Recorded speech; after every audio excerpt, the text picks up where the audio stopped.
Bonjour à tous et bienvenue sur ma chaîne YouTube. Je vais vous parler du simulateur de drift que j'ai actuellement. On est parti sur un G27, un volant G27 avec le pédalier qui est là derrière, boîte de vitesse.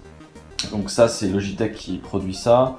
Là j'ai un playseat un peu ghetto on va dire, mais bon ça fait le travail, vraiment ça fait le travail.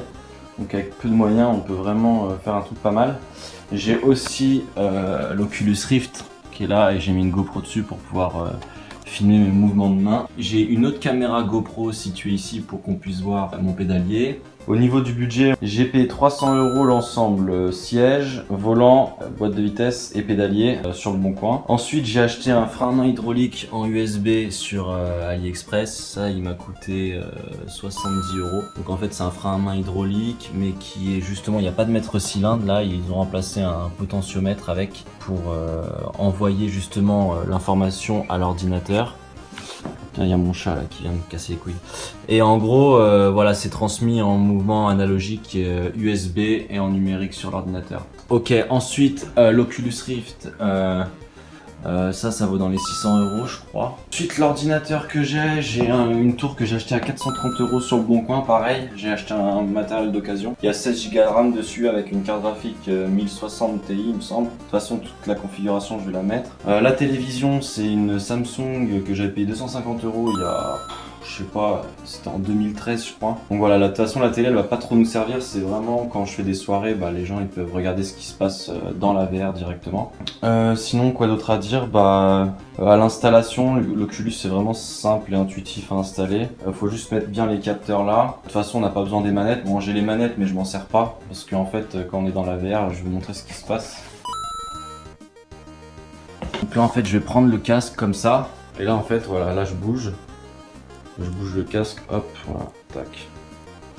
Il faut se positionner ici au moment où on lance le jeu. Et après, voilà, sur Assetto, ça met automatiquement à la hauteur de votre tête. Donc voilà, ce playseat, vraiment, il m'a permis de progresser énormément en drift. Le frein à main hydraulique, je l'ai depuis que 2 jours. Avant, moi, j'avais combiné le frein à main hydraulique sur cette touche-là.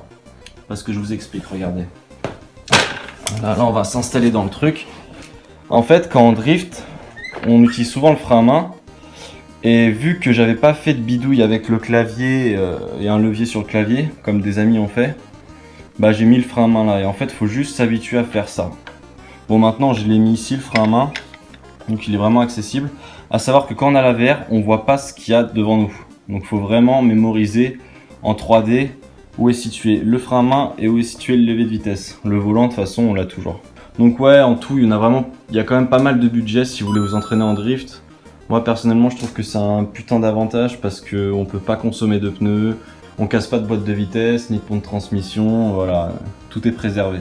Donc voilà, je vais faire un petit touche sur le jeu Assetto Corsa et puis j'espère que vous allez kiffer la vidéo. Voilà, je vous fais gros bisous et puis n'hésitez pas à vous abonner parce que je vais sortir régulièrement du contenu sur Assetto. Ma chaîne elle est orientée drift IRL, donc voilà, j'ai envie de me mettre à fond aussi sur Assetto pour pouvoir augmenter mon niveau. Et surtout ce qui est bien avec Assetto c'est que on peut vraiment tirer des câbles à 200 km/h, enfin j'exagère quand je dis ça mais vous avez compris. En fait en réel il y a la peur.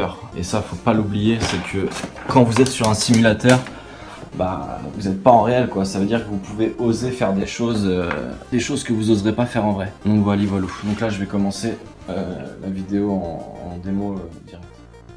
Synchronisation micro, 3, 2, 1. Hop, c'est parti.